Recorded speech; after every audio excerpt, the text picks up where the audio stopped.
તો એમ.કે. દાસ હવે ગુજરાતના નવા ચીફ સેક્રેટરી બન્યા છે. એમ.કે. દાસને નવા મુખ્ય સચિવ તરીકેની જવાબદારી સોંપાઈ છે. 1990ની બેન્ચના આઈએએસ ઓફિસર છે એમ.કે. દાસ. પંકજ જોશી ઓક્ટોબર મહિનામાં નિવૃત્ત થઈ રહ્યા છે.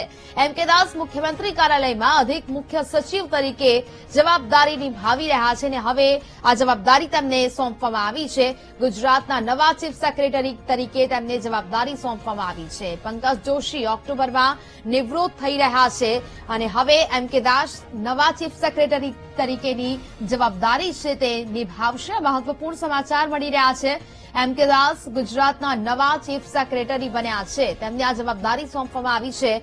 એમ.કે. દાસને નવા મુખ્ય સચિવ તરીકેની જવાબદારી સોંપાઈ છે. મહત્વનું છે કે 1990ની બેન્ચના આઈએએસ ઓફિસર છે એમ.કે. દાસ. સંવાદદાતા મેહુલ ફોનલાઈન પર જોડાયા છે. મેહુલ, એમ.કે. દાસને ગુજરાતના નવા ચીફ સેક્રેટરી તરીકેની જવાબદારી સોંપવામાં આવી છે. શું અપડેટ? બિલકુલથી વાત કરવામાં આવે તો વર્તમાન મુખ્ય સચિવ પંકજ જોશી આ માસના અંતે નિવૃત્ત થઈ રહ્યા છે અને તેમની નિવૃત્તિ બાદ આ જવાબદારી હવે જે છે તે એમ.કે. દાસને સોંપાઈ છે. એમ.કે. દાસ અત્યારે અધિક સચિવ મુખ્યમંત્રી કાર્યાલયની અંદર જવાબદારી સંભાળી રહ્યા છે અને સરકારની અત્યારે જે વર્તમાન જે પણ પોલિસી છે તેની અંદર તેમનો ફાળો મહત્વનો રહ્યો છે. તેમને આ જવાબદારી સંભાળવા સંદર્ભેનું ઓફિશિયલ નોટિફિકેશન જે છે તે જાહેર કરી દેવામાં આવ્યું છે.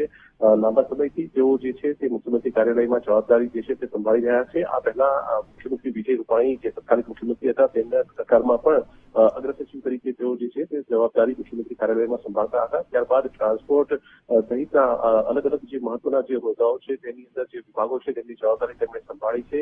અત્યારે મુખ્યમંત્રી કાર્યાલયની અંદર પણ ગૃહ વિભાગ સહિતની જે મહત્વની જવાબદારી છે તેમને સંભાળી છે અને પંકજ જોશી 31 ઓક્ટોબરે જયારે નિવૃત્ત થઈ રહ્યા છે ત્યારબાદ એમ.કે. દાસ રાજ્યના નવા મુખ્ય સચિવ તરીકે જવાબદારી સંભાળશે. જી બિલકુલ મેહુલ, જાણકારી બદલ આભાર.